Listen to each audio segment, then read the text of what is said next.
Slide yang pertama. Oke, yang slide bawahnya itu hanya slide tambahan saja. Oke, kita mulai dulu ya. Bismillahirrahmanirrahim.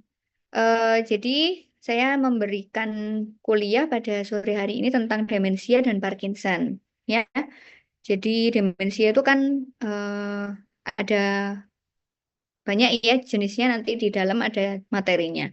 Jadi sebenarnya kalau mau ngomong demensia itu tidak ada hubungannya dengan memori saja, tapi semua gangguan fungsi luhur. Jadi nanti ada dua topik besar yaitu tentang demensia dan Parkinson ya. Parkinson dulu nggak di sini, tempatnya di NMS 2, tapi sekarang ditaruh di sini ya. Oke, lanjut next. Sebelum kita bicara tentang demensia, kita bicara varian demensia yang paling ringan, yang disebut sebagai mild cognitive impairment. Kalau penyebabnya karena gangguan non-vaskuler disebut sebagai MCI, mild cognitive impairment, kelainan kognisi yang sifatnya ringan. Tapi kalau karena kelainan vaskuler disebutnya adalah vascular cognitive impairment. Jadi karena gangguan kognisi yang diakibatkan oleh gangguan pembuluh darah, ya. Biasanya karena nanti arahnya menjadi demensia vaskuler gitu ya. Next, saya kasih highlightnya aja ya. Jadi MCI ini sebenarnya awalan dari demensia. Jadi individu yang sudah pernah menderita atau terdiagnosis sebagai MCI itu biasanya akan terdiagnosis demensia dalam sekitar 5 sampai 7 tahun kemudian gitu ya, sekitar 80%-nya. Nah, MCI itu adalah individu yang menderita gangguan kognisi tetapi tidak masuk dalam kriteria demensia atau Alzheimer gitu ya. Ya, demensia sama Alzheimer itu sama ya. Jadi demensia itu ada banyak, ada demensia Alzheimer, demensia Lewy body, ada demensia vaskuler, ada demensia Atkins macam. Jadi ada penyakit yang ada gangguan kognitifnya, tapi nggak memenuhi kriteria demensia, maka disebut sebagai mild cognitive impairment. Lanjut. Jadi definisi yang lain disebutkan bahwa penurunan kognitif yang ringan, yang tidak termasuk kriteria demensia dan dikonfirmasi secara objektif. Jadi bukan karena keluhan subjektif saja. Biasanya kan kalau lupa-lupa gitu pasiennya pikun gitu, tapi secara objektif memang dia sudah ada gangguan kognisi. Gangguan kognisi itu artinya gangguan fungsi luhur keseluruhan ya, mulai gangguan berbahasa, mulai gangguan gnosis, mulai gangguan praksis, gangguan memori, gangguan atensi, gangguan apa orientasi, itu semua adalah fungsi luhur. Jadi kalau sudah ada gangguan itu disebut sebagai gangguan kognisi atau gangguan fungsi luhur. Biasanya skornya CDR-nya 0,5 dan GDS-nya tingkatnya 3 tapi tidak masuk dalam kriteria demensia. Aktivitas sehari-harinya baik, tapi juga bisa terganggu, tapi tidak dalam aktivitas daily life. Activity daily living-nya masih bisa jalan sendiri gitu. Sehingga kenapa dia tidak dimasukkan dalam kriteria demensia. Nah, kalau yang pikun karena usia, itu disebut sebagai age-related cognitive impairment. Sorry, age-associated memory impairment, AAMI ya. Jadi, age-associated memory impairment. Nah, gangguannya hanya memori saja. Kalau yang karena pikun karena usia. Tapi kalau sudah melibatkan gangguan fungsi luhur yang lain atau kognisi yang lain disebut sebagai mild cognitive impairment. Gitu ya. Nah, kalau karena usia biasanya memori yang terganggu adalah memori yang sifatnya segera atau memori yang barusan terjadi.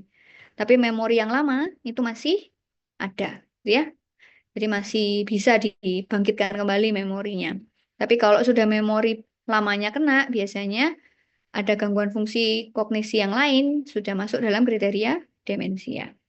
Ya, oke. Next, sekarang kita masuk ke demensia. Next, Dek. Oke, lanjut. Nah, demensia itu definisinya adalah penurunan yang terjadi pada intelektualitas, dari pembelajaran, dari sikap, dan personalitas yang sifatnya progresif. Jadi penurunan yang sifatnya makin lama makin jelek, gitu ya. Makin lama makin buruk sebagai suatu konsekuensi atau akibat karena adanya suatu penyakit. Ya, penyakit yang mana? Penyakit yang mengenai hemisfer cerebri, korteks cerebri. Ya, maksimal dia mengenai korteks cerebral dan hipokampus. Jadi pasti ada kelainan di korteks cerebral ataupun hipokampusnya, sehingga adanya gangguan kognisi, gangguan dari intelektualitas, dari pembelajaran, dari sikap, dan dari personalitas. Ya, nah harus dibedakan dengan delirium. Kalau delirium itu gangguan kesadaran.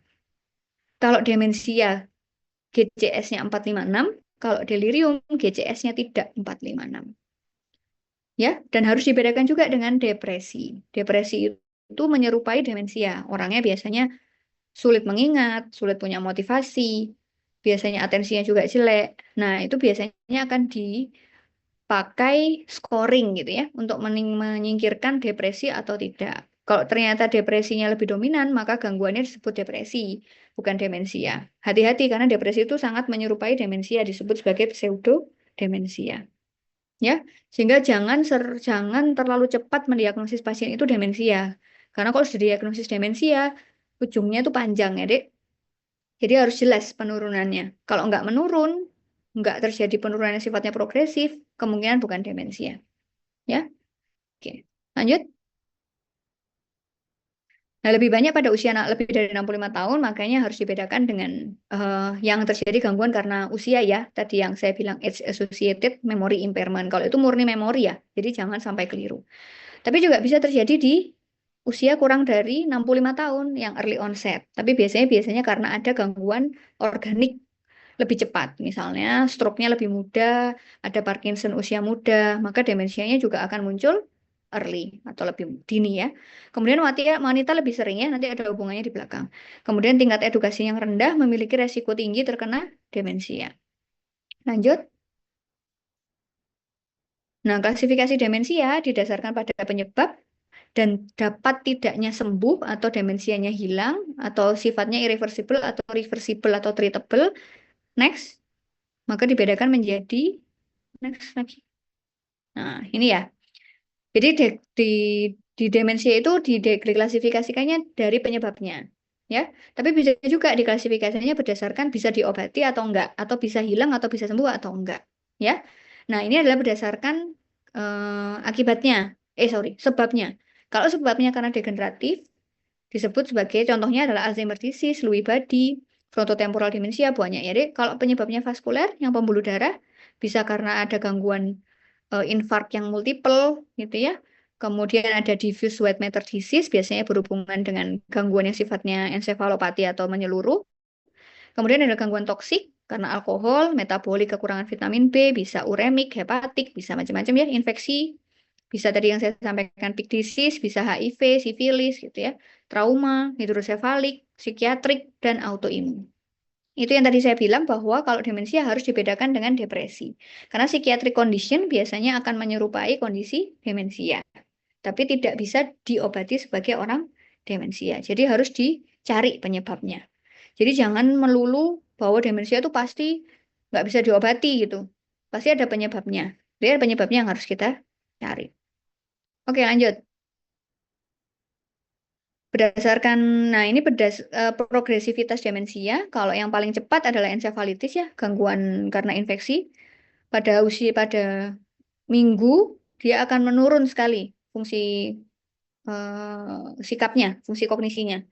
Kalau misalnya ada pasien datang dengan keluhan tiba-tiba mendadak, tiba-tiba pasiennya dengan keluhan makin lama makin lupa, tetapi dalam periode yang eh, mingguan gitu ya. Jadi minggu ini nggak apa-apa, minggu depannya itu dia makin lama makin nggak kenal keluarga.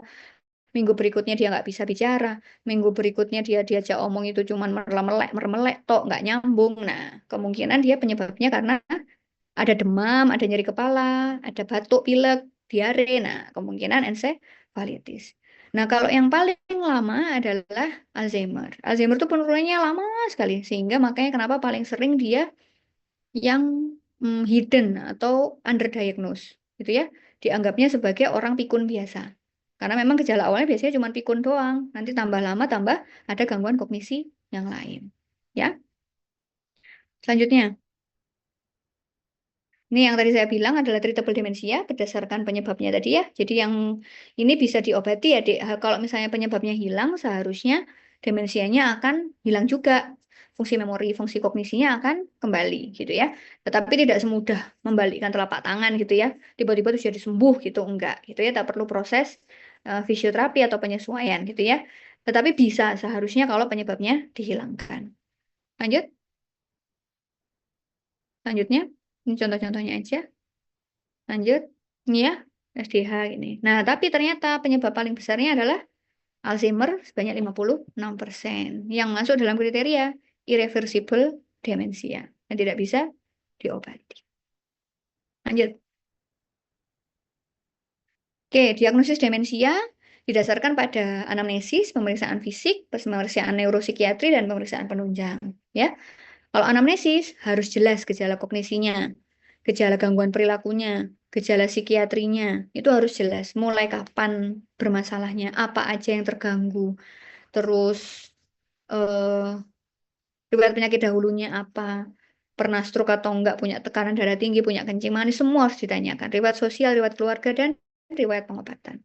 Terus kalau pemeriksaan fisik, yang paling utama adalah pemeriksaan fungsi luhur. Yang kemarin sudah diajarkan waktu skill ya. Kemungkinan ya, atensi, orientasi, memori, GCS, kesadaran, semua harus diukur. Termasuk status psikiatri. Kalau status psikiatri, hati-hati. Karena kalau misalnya pasiennya tidak sadar penuh, GCS-nya tidak 456, tentunya akan sulit menentukan status psikiatri. Ya, pastikan GCS-nya 456. Kemudian pemeriksaan penunjang yang lain adalah pemeriksaan neuropsikiatri. Salah satunya adalah MMSE, MOCA-INA, AD8, dan CDT. Yang mungkin bisa nanti saya sampaikan adalah tentang MMSE dan CDT. Kalau MOCA-INA, ada versi yang MOCA yang tidak INA ya, MOCA Barat maksudnya. Ya, itu artinya kan Montreal gitu ya, Montreal Cognitive Assessment. Tapi yang versi INA itu versi sudah diterjemahkan. Jadi sudah diterjemahkan, sudah divalidasi, maka itu bisa dipakai. Nah, itu bisa dilihat di Google gitu ya. Nah, adik-adik kalau misalnya MMSE pun juga sama, lihatnya di Google gitu ya. Cuma nanti cara pemeriksaannya harus sesuai gitu ya. Kayak nanya orientasi nanti saya ajarkan di belakang. Kemudian CDT clock drawing test juga sama. Itu cara pemerintahnya yang harus hati-hati ya, karena kalau cara perintahnya salah, yang diukur juga jadi berbeda ya. Kemudian pemeriksaan penunjang yang lain, laboratorium, neuroimaging, tes lain ini fungsinya untuk menyingkirkan atau menetapkan penyebabnya itu apa. Ya, kayak MRI, CT scan, terus laboratorium, eh, apalagi ya, fungsi urin kreatinin, kayak gitu-gitu semua harus dicek, gitu ya. Jangan-jangan memang ternyata sudah bisa diobati atau bisa dihilangkan gejala demensianya ya. Oke, next. Nah, ini adalah kriteria demensia. Kalau pasti A, B, C, D, E-nya semua harus ada ya. Jadi harus ada gangguan memori pertama, tapi harus ada tambahan dengan gangguan kognisi yang lain. Jadi memori itu memang utama. Baca ya, pendek dan panjang. Jadi tidak cuma pendek, pendek dan panjang. Dan setidaknya satu ada tambahan gangguan fungsi luhur yang lain atau gangguan kognisi yang lain. Dan tidak ada gangguan kesadaran. Jadi kesadarannya harus 456, delirium. D, semua gejala tersebut mengganggu aktivitas sehari-hari, aktivitas kerja, dan aktivitas sosial. Biasanya kalau pada MCI, itu munculnya hanya A, B-nya nggak ada, C-nya jelas, tapi D-nya dia masih bisa aktivitas sehari-hari. Makanya biasanya disebut sebagai mild cognitive impairment. Dan harus ada penyebab. Ya, tetapi kalau nggak ada gimana dok? Gitu. Biasanya Alzheimer nggak jelas ya dek penyebabnya, maka disebut sebagai demensia non-organik. Boleh tapi nggak ada penyebab. Harus dicari dulu ya. Jadi jangan sampai sama sekali nggak ada usaha mencari, kemudian disebut sebagai demensia non-organik. Ya, lanjut. Kalau yang ini adalah penyebabnya tadi ya. Jadi apa yang harus dilakukan kalau kita curiga. Jadi kalau misalnya ketemu demensia, terus kita kelihatan ada defisit neurologis vokal, kemungkinan apa yang harus kita lakukan. Kalau misalnya ada gangguan sistemik, kemungkinannya apa, terus apa yang harus kita lakukan itu tabelnya yang di situ ya, di kiri nanti dibaca aja.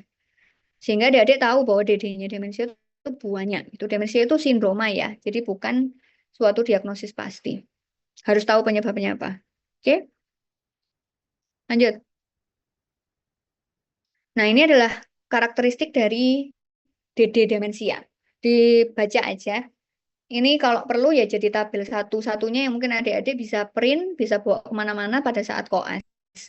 Ya, jadi ini adalah DD-nya. Kalau misalnya umurnya di atas datang dengan keluhan lebih dari 65 tahun, kemudian ada defisit neurologis vokal, dan biasanya keluhannya mendadak, ada yang mendadak tapi juga ada yang progresif, kemudian disertai dengan gangguan motorik, misalnya hemiparesis, ditemukan ada gangguan infark lakuner, maka kemungkinan adalah demensia vaskuler.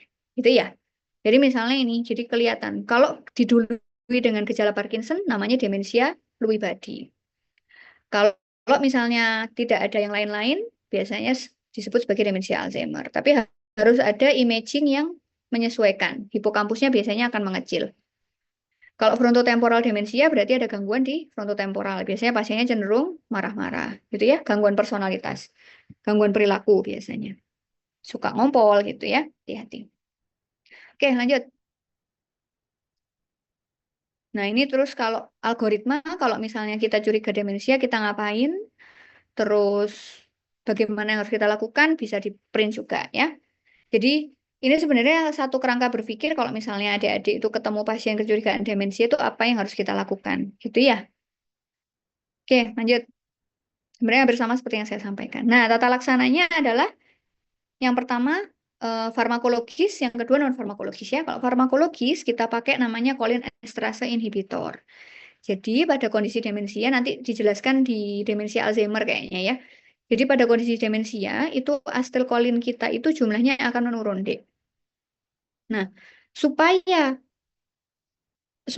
asetilkolin itu tetap bertahan di eh, sinaps, maka jangan sampai asetilkolin yang tadi jumlahnya sedikit itu dihancurkan. Sehingga harus enzimnya yang menghancurkan itu harus dihambat. Yang disebut sebagai enzim kolin esterase. Sehingga nanti keluar ya di soal. Kayaknya soal saya sih nggak beda jauh dengan soal-soal tahun lalu ya.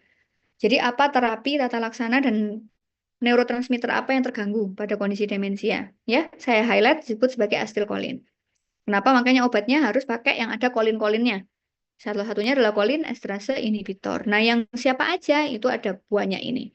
Donepezil, galantamine, rifastigmine, dan memantin.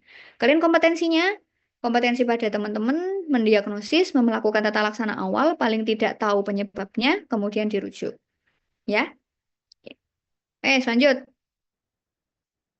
Non-farmakologisnya adalah modifikasi gaya hidup, kemudian kognitif behavioral terapi, terapi okupasi, fisioterapi, dan terapi sosial atau keluarga. Ya, sifatnya hanya supporting treatment. Oke, lanjutkan. Nah, sekarang kita masuk ke khusus demensia Alzheimer. Agak cepat aja mungkin di sini. Nah, tadi sudah saya sampaikan ya bahwa yang kelainan pasti hipokampus ya. Ini adalah fungsi ini yang mengalami kelainan ada di korteks dan di hipokampus. Lanjut.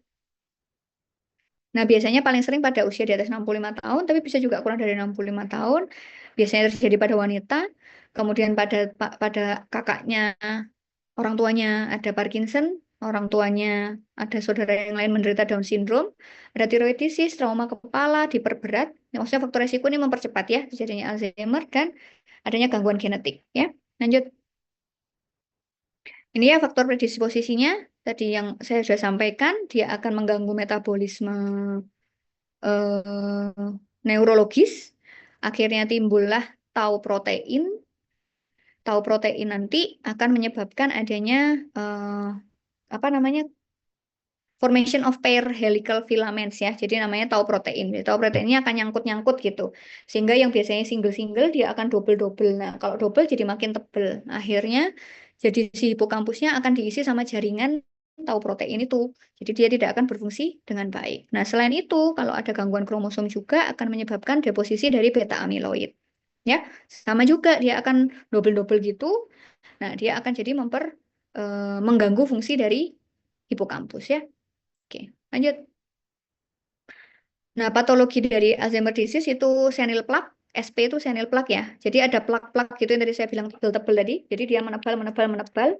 Nah, menebalnya paling sering ada di korteks dan di hipokampus. NFT itu neurofibrillary tangle. Jadi ya fibrin-fibrin, tau protein, dia akan juga bikin kaitan-kaitan. Kalau yang terakhir adalah neurogenic loss atau neuron loss gitu ya. Jadi yang awalnya sulcus gyrusnya ini mana? Sulcus gyrusnya ini kelihatan jeglong-jeglong, kelihatan rapat-rapat, jadi jeglong-jeglong, jadi jauh, jadi kayak banyak gapnya gitu ya, Dek ya, yang disebut sebagai atrofi brain, itu paling sering ya. Biasanya bacaannya cuman brain atrophy gitu. Nah, atrofinya brainnya kenapa loh kok usia muda kok sudah brain atrophy ya? Perlu tanda tanya. Ya, jangan-jangan ada Alzheimer disease yang early onset ya. Oke, lanjut. Nah, ini tadi yang saya sampaikan bahwa yang hilang apa aja? Korteks, limbik, subkorteks. Subkorteksnya ada di daerah-daerah tadi yang awal-awal ya. Ya, di daerah hipokampus ya. Ini nukleus-nukleusnya sendiri yang ada di dalamnya. Nah, ini yang saya highlight warna kuning-kuning. Ini adalah neurotransmitter yang mengalami gangguan. Asetilkolin, serotonin, norepinefrin. Maka obat-obatan yang bekerja di neurotransmitter inilah yang nantinya akan dipilih untuk gangguan atau tata laksana demensia. Ya, lanjutkan. Next. Nah, ini stadium awalnya ya, saya agak cepat aja ya. Jadi prinsipnya kalau yang awal-awal hampir sama dengan pikun ya, biasanya short memory yang kena. Jadi biasanya diulang-ulang gitu aja. Long memorinya masih baik-baik aja. Jadi harus hati-hati. Jadi biasanya paling sering underdiagnosed. Kemudian tengah, lanjut. Next. Nah, di gejala psikiatrisnya biasanya ya masih nggak terlalu jelas ya, biasanya cemas gitu. Afeknya agak justru sering marah-marah gitu, tapi lambat gitu ya. Lanjut. Nah, yang tengah sudah muncul 5A, amnesia, afasia, agnosia, apraksia, aleksia, dan agrafia. Jadi ditambah dengan gangguan fungsi luar atau kognisi yang lain. Sudah mulai muncul. Nah, biasanya amnesianya atau memorinya sudah terganggu nih jangka panjang. Mulai terganggu. Ya, sudah kelihatan. Lanjut. Nah, stadium lanjut biasanya sudah mulai nggak kenal orang-orang terdekat. Afasia udah berat, sudah nggak mau ngomong, diam aja. Agnosia berat, apraksia berat. Biasanya pasiennya hanya diam aja di atas tempat tidur. Kemudian Korea atau paratonik, biasanya Parkinsonismnya muncul. Inkontinensia urin alfi, ada epilepsi, ada kejang, tapi biasanya tergantung penyebab ya. Terus ada insomnia atau sampai hipersomnia. Ya, oke, jadi biasanya tambah berat karena terus aktivitas sehari-hari sudah nggak bisa ngapa-ngapain, pasti tergantung pada keluarga. Next. Nah, biasanya pasien yang stadium lanjut itu kan agak berat ya, Dek. Biasanya meninggalnya atau memburuknya justru bukan karena demensianya, tapi karena komplikasi yang lain. Contohnya, karena dia tidur terus, ada luka, sepsis misalnya. Karena tidur terus, dia gampang pneumonia atau tromboemboli, gitu ya, meninggal. Gitu ya, jadi bukan karena demensianya itu sendiri. Kriteria demensia Alzheimer possible sama seperti kriteria demensia tadi, harus ditemukan tapi ada penyakit di otak. Ini masih possible ya, jadi mungkin. Dan progresivitasnya biasanya nggak kelihatan gitu. Ini masih possible. Next saja. Kalau yang definite kita harus next. Nah, kita kalau pasti atau definite kita harus biopsi. Ya, kita harus memastikan ada neurofibrillary tangle, ada beta amyloid, ada gangguan neuron ya di hipokampus atau di kortikal. Ya, itu pasti gitu. Tapi kalau yang lain biasanya probable. Kita biasanya sampai probable aja karena nggak mungkin patologis. Tapi sekarang sudah mulai ada terapi diagnostik genetik yang biasanya kelihatan ya, tau protein dan beta amyloidnya. Lanjutkan. Nah, ini di DD-nya tadi ya banyak ya. Tadi sudah saya jelaskan DD-nya demensia yang lain. Lanjut. Pemeriksaan Alzheimer-nya, neuropsikiatrisnya sudah ya. Lanjutkan. Nah, ini laboratorium lanjut ya. Nah, ini CT scan PET scan-nya gambarnya seperti ini. Jadi kalau ini ada cortical atrophy jadi makin apa ya? Makin kelihatan sulcus gyrusnya tidak lagi mendatar tapi sudah mulai hilang gitu ya. Maksudnya sudah mulai jeru gitu. Maksudnya dalam gitu ya. Jadi enggak yang kayak gini ya. Jadi sudah mulai masuk masuk masuk masuk itu terjadi atrofi. Kalau ini masih bagus ya. Lanjut. Nah, terapinya yang tadi saya sampaikan adalah terapi kolinergik. Yang tadi saya sampaikan kenapa kok bisa pilih kolinergik karena hasil kolinnya itu menurun. Jadi harus kita pertahankan yang jumlahnya sedikit itu. Sehingga bisa dengan ditambahi dari luar atau ditingkatkan pelepasannya atau yang kita pilih adalah sebagai antikolin esterase. Jadi kita kasih enzim yang berfungsi mempertahankan jumlah asetilkolin. Lanjutkan. Terapi simptomatis ya ini ya. Lanjut. Dibaca sendiri. Terapi lingkungannya juga ya prinsipnya terapi suportif ya. Jadi diganti yang sifatnya sederhana ya, Dik ya. Jadi kayak misalnya kamar mandi itu jangan banyak ornamen gitu ya. Di situ cuma ada nggak usah pakai cuci tangan, misalnya nggak usah pakai wastafel, cuma kloset, selang atau bak gitu aja cukup gitu ya. Kemudian eh, pakai yang nggak bahaya, misalnya jangan pakai yang kaca atau yang membahayakan gitu ya, pakai yang plastik, melamin boleh. Terus kemudian diajak untuk mengunjungi teman-teman yang lama-lama gitu ya, supaya motivasinya lebih kuat gitu ya. Lanjut, next. Bisa pakai fisioterapi. Nah, ini yang terapi lingkungan tadi yang saya sampaikan, jadi perabotannya dibikin sederhana. Terus harus tetap dibiasakan untuk makan sendiri, diminta untuk aktivitas sehari-harinya tetap ya, diminta ke pasar, ke belanja gitu boleh ya, supaya pasiennya bisa terbiasa gitu ya. Kalau dibiarkan diam saja di rumah, resikonya justru makin progresif ya. Oke, lanjut. Lama harapan hidupnya rata-ratanya masih panjang ya, karena biasanya memang tahunan gitu progresivitasnya, tapi bisa 5 sampai paling cepat 5 sampai 9 tahun. Rata-ratanya segitu ya. Lanjut. Nah, ini penyakit yang tadi saya sampaikan biasanya sebab kematiannya justru bukan demensianya sendiri, tapi justru yang lain, karena dia bedridden ya. Lanjutkan. Nah, sekarang kita masuk ke demensia vaskuler. Saya agak cepat ya. Jadi kalau ada pertanyaan boleh di belakang ya. Ini tadi saya sampaikan, kalau sifatnya di depan demensianya ringan, tanpa tahu penyebabnya disebut sebagai mild cognitive impairment, tapi kalau sudah tahu penyebabnya karena vaskuler, maka disebut sebagai vascular cognitive impairment ya.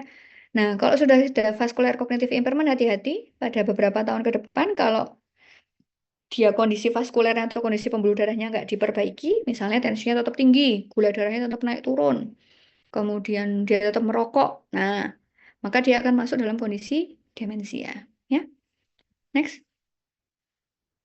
Ini adalah prevalensinya, kita next saja. Maksudnya makin tahun makin banyak ya.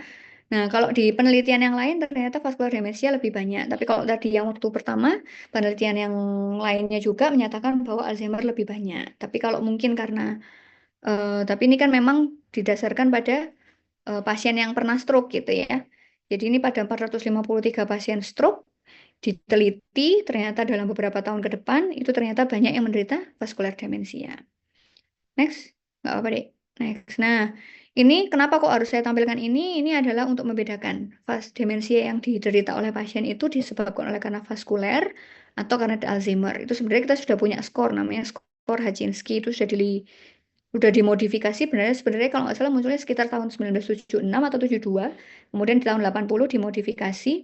Ini sudah kita pakai dan sampai saat ini masih kita pakai. Untuk screening awal kira-kira ini ke arah Alzheimer atau ke arah vaskuler. Ya. Jadi kalau makin besar angkanya ke arah vaskuler, kalau makin kecil angkanya maka itu ke arah Alzheimer.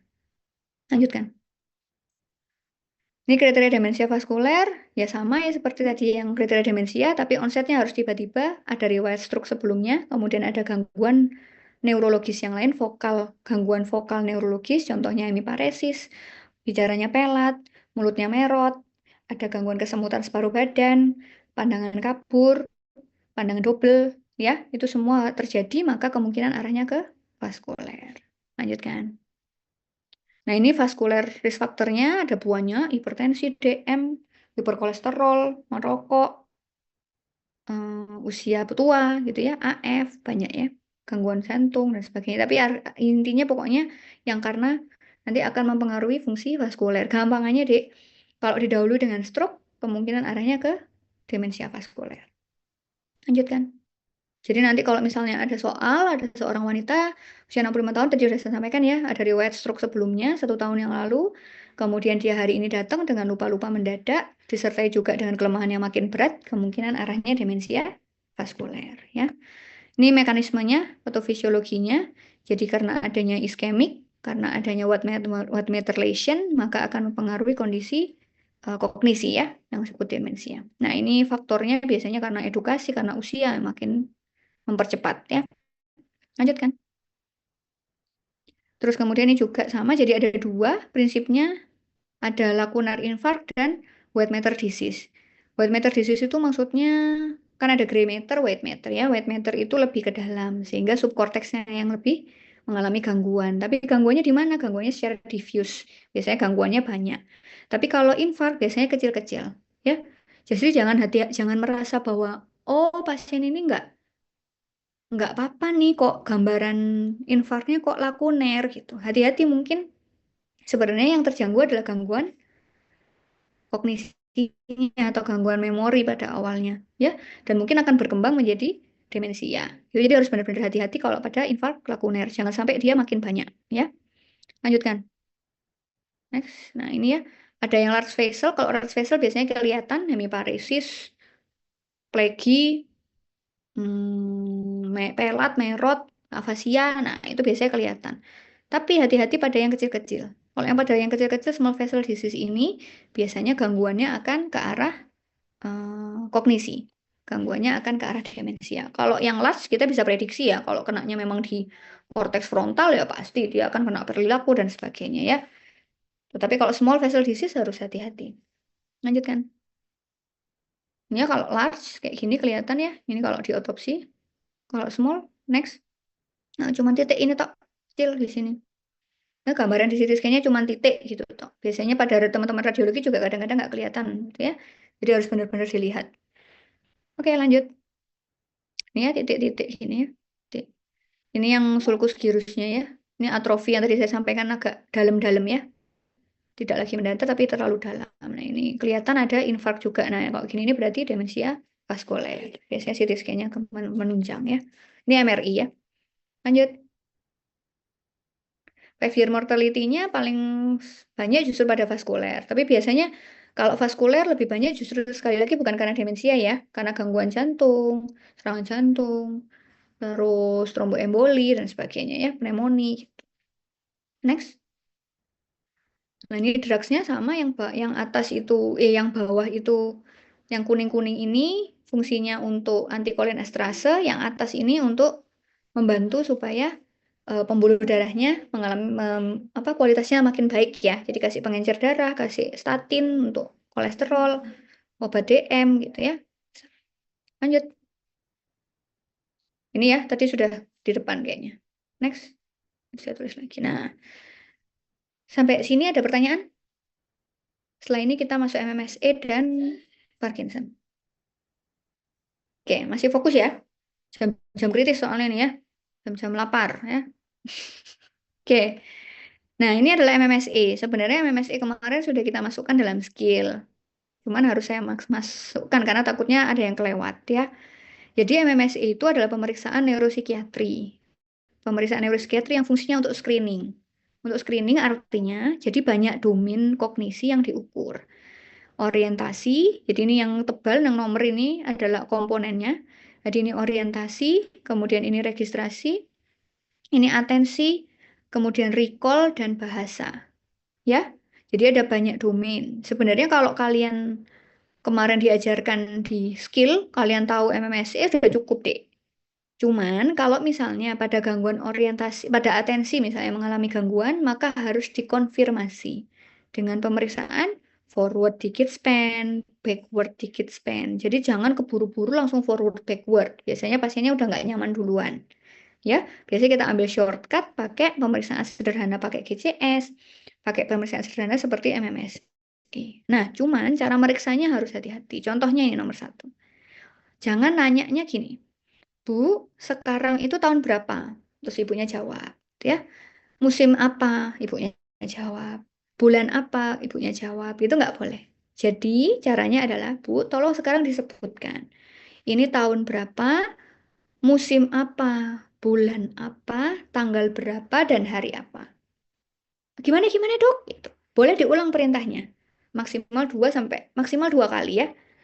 Sekarang Bu, didengarkan baik-baik. Tahun berapa, musim apa, bulan apa, tanggal apa, dan hari apa. Gitu ya. Oke? Itu caranya. Jadi kalau misalnya kalian BDI, itu sama aja bukan meriksa orientasi pada MMSI. Gitu ya. Makanya kenapa pasien-pasien yang gangguan demensia atau mau diperiksa neuropsikiatri atau mau diperiksa MMSI itu harus dalam kondisi yang bagus. Sudah sarapan, sudah tidur yang nyenyak, tidurnya cukup gitu ya, tidak dalam kondisi yang mikir yang lain-lain. Pasti akan terdistraksi. Yang nomor 2, Bu, Pak, kita sekarang ada di mana? Di negara apa? Di provinsi apa? Di rumah sakit, di lantai berapa? Misalnya gitu, di kota apa? Gitu ya. Jadi komponennya 5. Kalau semua benar, maka 5. Kalau ada satu komponen yang salah, maka disesuaikan nilai yang benar berapa. Gitu ya. Kemudian, registrasi. Nah, kalau registrasi, itu juga perintahnya begini. Pak, nanti saya sebutkan ya, ada nama benda. Ada 3 nama benda. Pasien Bapak diminta setelah saya menyebutkan 3 benda, tolong diulangi. Ya, kalau sudah diulangi sudah benar, maka di perintah terakhirnya disampaikan, Pak, tolong diingat. Karena nanti akan saya tanyai kembali. Jadi harus ada kalimat itu di akhir. Ya, Pak, saya sebutkan apel, meja, koin misalnya. Kalau saya biasanya apel, meja, koin ya. Di sini ada jeruk, uang, apa itu? Saya nggak terlalu kelihatan. Jeruk, uang, mawar ya. Apel, meja, koin misalnya. Tolong diulang lagi Pak. Apel, meja, koin. Oke, diulang lagi kalau perlu. Apel, meja, koin maksimal 2 kali. Ya, kalau diulangnya sudah benar, apel, meja, koin, maka nilainya 3. Berarti dia memperhatikan. Berarti infonya masuk. Gitu ya. Registry masuk. Gitu ya. Nah, tapi tolong kalimat belakangnya harus dibilangi bahwa objek yang saya sebutkan tadi nanti akan saya tanya kembali. Ya. Nah, di nomor 4, atensi dan kalkulasi. Nah, atensi kalkulasi juga sama. Jangan 100 dikurangi 7, Pak. Dikurangi 7, dikurangi 7, 100 dikurangi 7 gitu enggak. Sebenarnya harusnya 100 dikurangi 7, terus Pak sampai saya bilang stop. 93, 86, 79. Nah, dia akan nyebut gitu terus sampai berhenti. Nah, itu sampai 5 kali pengulangan atau wahyu yang dibalik. Itu paling gampang biasanya saya pakai wahyu yang dibalik ya. Kemudian nah, recall tadi yang saya sampaikan. Pak, tolong disebutkan lagi yang tadi saya tanya, saya sampaikan 3 objek apa aja, gitu ya. Apel, meja, koin. Kalau nggak dibilang itu, pasiennya nggak akan inget deh. Loh, tadi apa ya dok? Loh, apa ya gitu. Nah, nggak usah dia manusiawi, kita aja juga pasti akan lupa. Ya. Kemudian bahasa. Nah, ini kalau bahasa nggak terlalu banyak perintahnya. Jadi nama benda, terus diminta mengulang, kemudian diminta melakukan perintah. Nah, ini dibagi menjadi 2 ya, Dik. Jadi jangan perintahnya sifatnya kompleks karena ini fungsi bahasa. Ini sebenarnya yang nomor 8 itu fungsi praksis. Fungsi apraksia itu loh. Kita lihat. Karena perintahnya kompleks. Cuma dibagi 2. Jadi, Pak, tolong ambil kertas yang ada di bawah itu. Biasanya kami taruh bawah atau ditaruh atas di atas meja. Tolong ambil kertas, biasanya taruh bawah ya. Ambil kertas yang ada di bawah Bapak, kemudian taruh di atas meja. Cukup. Kemudian perintah selanjutnya, tolong letakkan di apa namanya? Lipat menjadi 2, biasanya dimodifikasi letakkan kembali di bawah gitu. Jadi ada perintah kompleks gitu ya. Tapi harus dibagi 2, jangan langsung semuanya perintahnya jadi 1. Kemudian pasien diminta membaca dan melakukan perintahnya langsung, jadi langsung dikasih tulisan, bahasanya bahasa verbal, kemudian diminta melakukan, kemudian menulis, writing, kemudian meniru. Ya, meniru gambar yang di situ ya. Dinilainya 111. Nah, interpretasinya kalau di bawah 26 itu biasanya sudah masuk gangguan kognisi. Nah, tergantung mana yang mengalami gangguan. Ya, nanti kita lanjut ke yang sesuai. Misalnya kalau atensi tadi yang aku kalkulasi, maka atensi biasanya kita sudah ke arah forward backward dikit span. Kalau orientasi biasanya kita akan ke arah yang lain gitu ya. Jadi ada pemeriksaan lanjutan. Jadi pemeriksaan ini hanya pemeriksaan screening. Yang penting cara meriksanya benar, harusnya kita bisa screening dengan benar. Dan MMSI ini sudah diajarkan ke semua dokter umum, adik-adik harusnya punya kompetensi, kalau nggak ada workshopnya. Ya, jadi workshop neurobehavior itu biasanya akan mengajarkan pemeriksaan MMSE atau screening atau Mokaina biasanya. Yang paling gampang sekarang yang dipakai Mokaina ya, Dik. Nanti kalian bisa lihat, lebih enak Mokaina sebenarnya. Cuman yang di guideline masih pakai MMSE ya. Oke, lanjut next. Oh, nggak ada CDT ya. Kalau CDT itu disuruh gambar ya, Dik. Gambar jam. Nah, perintahnya itu harus dibagi 2 lagi. Jadi, Pak, tolong buat gambarlah sebuah jam berbentuk lingkaran beserta lengkap angkanya. Sampai situ dulu perintahnya. Nanti kelihatan, oh angkanya benar. Sudah angkanya masuk, kemudian tolong bikin panah yang menunjukkan jam 13.45. Jadi jam 2 kurang 1/4. Ya, atau 1:45 gitu. Nanti dilihat panahnya di mana adanya. Gitu ya. Nah, itu perintah yang berbeda. Jadi tolong jangan dijadikan satu. Atau jangan ditunggu satu-satu, Pak, buat lingkaran. Pak, tolong dituliskan angkanya gitu. Nggak boleh. Karena memang perintah CDT adalah perintah praksis ya. Perintah yang sifatnya fungsi verbal yang di apa direspon dengan perbuatan. Gitu ya, perbuatannya perintah kompleks. Gitu ya. Oke.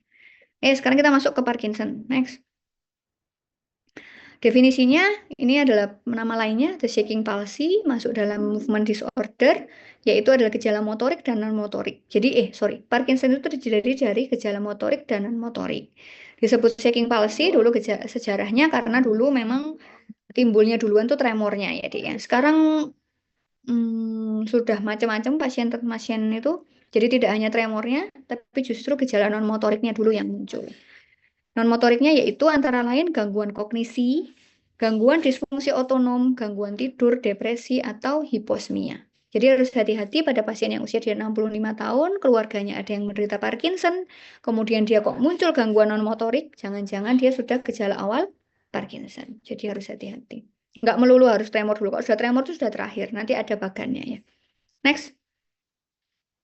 Epidemiologinya menyerang 5-35 kasus per 100.000 orang, lebih banyak pada usia di atas 50 tahun, dan pria lebih banyak, dan berhubungan dengan genetik. Tadi yang saya sampaikan ya, biasanya bapak, ibu, nenek, kakak, sebagainya ada yang menderita Parkinson. Next.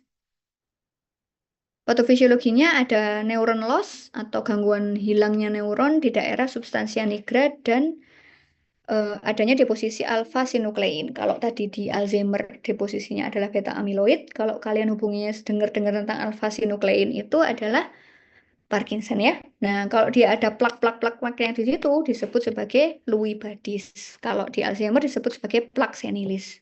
Ya. Nah, adik-adik sudah tahu nggak fungsinya substansia nigra itu apa? Kalau di fisiologi, pernah dijelaskan nggak? Di neuroanatomi atau di menurut Bah? Lupa ya. Substansia nigra itu ada di bagian pusat gerak yang fungsinya memperhalus gerakan. Supaya kita itu kalau gerakan itu nggak geter-geter gitu. Kalau getaran tuh nggak menyentak-nyentak gitu ya. Jadi kayak orang nari itu dihalusin gitu. Kita mau megang gelas itu pas di gelasnya gitu. Terus kalau mau ngangkat gelas itu nggak geradakan gitu. Nah, orang geradakan tuh hati-hati. Jangan-jangan memang substansia nigranya bermasalah. Nah, apa sih yang terjadi kalau pada Parkinson? Di substansia nigra itu ada terjadi dopamin yang hilang. Nah, tapi apa fungsinya dopamin? Nah, dopamin itu punya dua fungsi, Dik. Karena kalau pada substansia nigra, dopamin itu akan melewati direct pathway dan indirect pathway, jalur langsung dan jalur tidak langsung pada striatum. Nah, kalau pada pasien-pasien dengan yang gangguan dopamin, itu biasanya indirectnya akan lebih, D2-nya akan lebih dominan. Sehingga dia akan menjadi akinesia. Diem, banyak diem. Sulit mau mulai gerakan. Kalau mau mulai gerakan, kaku. Terus sulit mau nyetop gerakan. Mukanya datar. Kalau nulis jadi kecil-kecil gitu. Ya, jadi nanti dicek. Jadi ini hyperdirect pathway-nya di daerah indirect. Nah, dia akan menyebabkan terjadinya inhibitory efeknya yang akan kelihatan. Sehingga pasiennya akan jadi sulit gerak, akinesia, jadi kaku, ya, jalannya kayak robot. Nah, itu yang menyebabkan adalah karena gangguan dopamin. Lah kalau tremor, Dok, tremor itu bukan disebabkan karena ini, tetapi tremor itu adanya ketidakseimbangan antara yang menekan dan yang eksitasi. Sehingga yang eksitasinya akan naik, justru bukan karena dopaminnya, tapi karena asetilkolin naik, dia akan jadi tremor. Makanya obatnya berbeda. Ya, jadi Parkinson itu adalah gejala yang ada yang hiperkinesia dan akinesia. Jadi hipernya bentuknya tremor, kalau akinesianya yang tadi itu ya kaku, sulit mulai gerakan gitu ya. Kalau akinesia hubungannya dengan dopamin, kalau hiperkinesia karena asetilkolinnya agak hebat ya, sehingga dia jadi tremor. Makanya obatnya harus dua kombinasi untuk mengatasi tremornya dan untuk mengatasi dopaminnya. Ya, jadi nggak bisa satu saja. Next. Itu patofisiologinya. Nah, ini diagnosisnya berdasarkan MDS. Ya sama tadi ya, ada yang probable, definite, dan sebagainya. Nah, prinsipnya adalah kita harus tahu dulu ini. Jadi step satunya harus ada bradykinesia, tadi saya sampaikan, atau akinesia. Jadi adanya gerakan yang semakin pelan atau kecepatannya jadi makin rendah. Pasien yang biasanya sat jadi timi itu pelan, jalannya tuh jadi lama sekali gitu ya. Nah, harus hati-hati. Nah, bisa dikombinasi atau dikombinasi dengan salah satu. Yang pertama, rigiditas, kekakuan. Kalau kalian biasanya dulu waktu pemeriksaan skill motorik itu ada cogwheel phenomenon, masih ingat nggak? Nah, itu rigiditas, itu adalah salah satu tanda Parkinson. Kemudian resting tremor. Tremor yang muncul justru saat istirahat. Hati-hati. Kalau tremor yang muncul saat mau gerak, bukan Parkinson kemungkinan. Tapi kalau tremornya justru saat tangannya ditaruh, nah hati-hati, mungkin itu Parkinson. Nah, yang kedua setelah kita tahu, oh itu kemungkinan Parkinsonism. Parkinsonism itu ism itu artinya kan sindroma ya, gejala Parkinson. Baru kita cari penyebabnya apa. Ya. Nah, ini ada beberapa yang kita lakukan. Salah satunya adalah untuk lab. Terus kemudian kita coba dengan obat L-dopa, kira-kira membaik atau enggak. Kemudian ada tanda-tanda yang lain, gangguan defisit neurologis yang lain, nah itu adalah sebagai penyebabnya. Tapi kalau semua itu nggak ada penyebabnya, CT scan bagus, labnya baik, dan diterapi L-dopa bagus, maka disebut sebagai Parkinson disease. Ya, penyakit Parkinson. Kalau belum jelas, maka disebut sebagai Parkinsonism, tapi kalau sudah jelas penyebabnya tidak ada yang lain, maka disebut sebagai Parkinson disease, penyakit Parkinson. Next. Ini pemeriksaannya ya, anamnesis, pemeriksaan fisik dan penunjang. Anamnesisnya gangguan tadi itu yang saya sampaikan, jadi harus ada bradykinesia. Terus kemudian, dan sifatnya biasanya unilateral.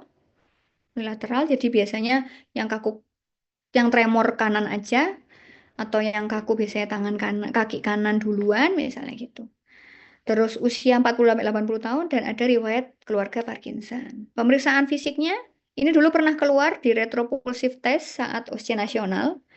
Jadi dan itu tapi kok ya nggak ada di SKDI, saya juga nggak tahu. Jadi caranya retropulsive test itu adalah pasiennya diminta berdiri, kemudian berjalan, pemeriksa berada posisinya ada di belakang untuk menjaga, ya, atau berada tangannya di samping, ya.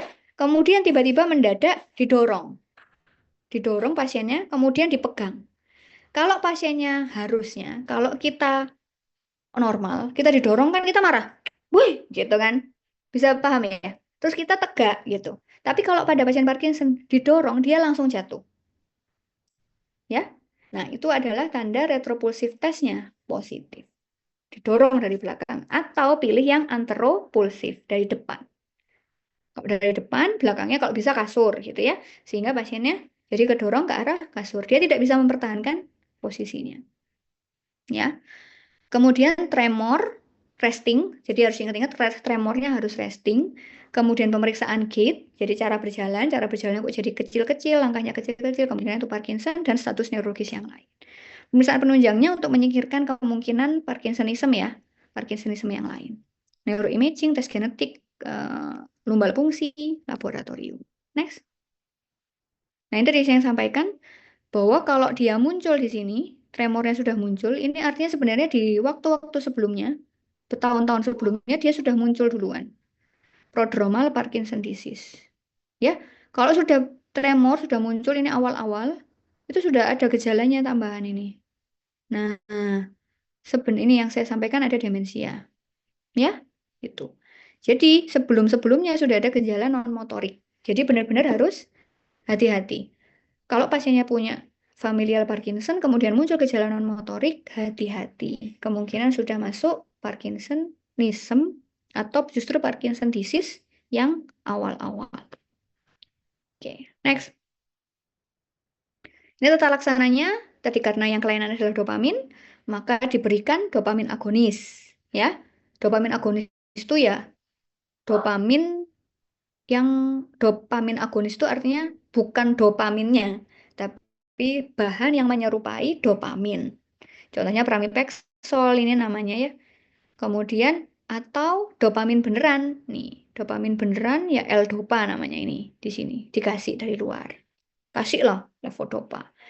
Nah, atau dia biasanya digabung. L-dopa harus digabung dengan enzim supaya L-dopanya itu nggak gampang rusak. L-dopanya itu nggak gampang hilang efeknya.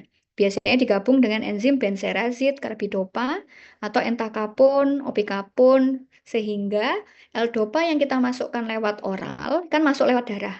Dia itu bisa akan melewati blood-brain barrier masuk ke otak. Harapannya begitu. Ya, karena kalau begitu masuk ke otak, L-dopa itu akan hilang efeknya. Nah, nah dia akan digabung jadi nanti jadi dopamin gitu ya. Nah, dopamin nanti bisa main gitu. Itu maksudnya jadi berefek gitu ya atau diberikan dopamin agonis. Jadi macam-macam. Kalau yang MAOB itu MAOB enzim juga sama seperti tadi yang fungsinya kolin esterase inhibitor. Jadi dia fungsinya untuk menghambat penghancuran dopamin yang ada di sinaps. Jadi mempertahankan supaya dopamin yang sudah kita susah-susah masukkan nggak gampang dipecah. Itu ya. Next. Ini adalah terapi lain yang non-dopaminergic. Nah, ini tadi saya sampaikan tremor di nomor 2. Kita tambahi antikolinergik. Ya, karena memang mekanisme atau patofisiologinya berbeda. Ya, tapi biasanya jarang dipakai yang terakhir yang lain-lain ya. Biasanya kita cukup pakai kombinasi yang tremornya dikurangi dengan antikolinergik dan dopamin. Next. Nah, tata laksana lain yang bentuknya non-farmakologis adalah sekarang sudah ada DBS, di brain stimulation. Jadi kayak EEG, kalau EKG kan jantung ya, ada yang namanya EEG dipasang. Kalau itu di dalamnya lagi. Jadi nanti ada di brain stimulation, jadi ditanam sesuatu, kemudian dikasih medan magnet biasanya, terus kemudian distimulasi. Itu sudah ada di Rumah Sakit Saiful Anwar, sudah ada di Rumah Sakit Karsa Husada, sudah kita pakai. Di brain stimulation pada pasien Parkinson. Pasien-pasien nyeri juga neuropati sudah kita manfaatkan.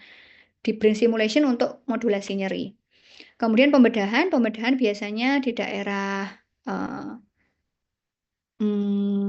apa namanya? Substansi nigranya diambil gitu ya. Cuman agak sulit ya biasanya. Justru akan menimbulkan efek samping yang lain.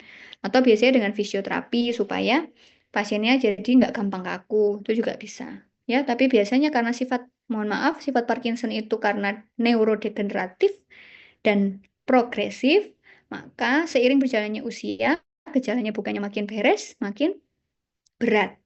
Fungsi obat adalah fungsinya untuk mempertahankan fungsi yang ada saat itu. Gitu ya, supaya tidak jatuh dalam kondisi yang lebih berat. Next, yang terakhir ini. Sampai sini ada pertanyaan?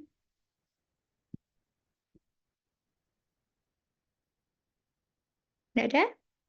Oke, cukup ya, udah pas jam 5. Belajar soal-soal aja kalau untuk ujian. Tapi kalau untuk keilmuan silakan belajar slide tambahnya ada di bawah.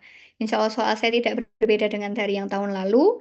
Boleh belajar juga yang 2 tahun lalu. Insya Allah juga nggak beda jauh. Biasanya cuma kasusnya aja yang saya modifikasi, tapi pertanyaannya sama. Yang dulu nanya tentang demensia Alzheimer, saya ganti jadi demensia vaskuler. Yang dulu nanya tentang vaskuler, saya ganti jadi Alzheimer misalnya gitu. Ya, oke.